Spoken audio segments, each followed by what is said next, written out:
when it comes to our pain, God uses our free will. God didn't cause certain things to happen, but God uses all things. God created us with the right to choose. In Genesis, we read that God created man in his own image. One of the ways that God's image is shown in you is in the freedom to choose, the freedom to create.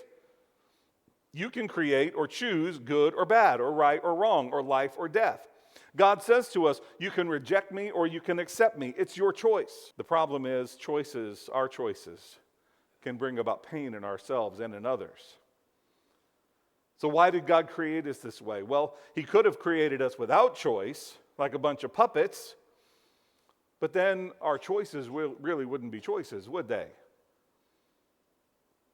If a person being forced into a relationship is coerced, is that love?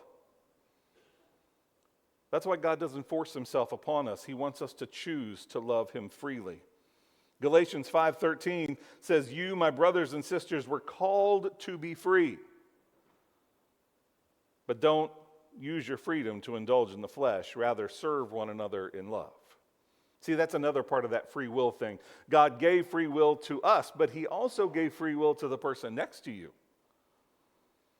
Sometimes others choose to do things that hurt us. Sometimes people choose to do things that benefit us, but it's their choice.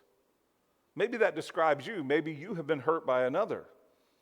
And you might say, well, God could have prevented that hurt. Well, yes, he could have either not allowed that person to be a part of your life, or he could have chosen to not give them free will. But if he chose not to give them free will, then he would have to choose not to give you free will, which means that we're back to the puppet thing. And it's an unfortunate truth. Pain is a part of the free will package.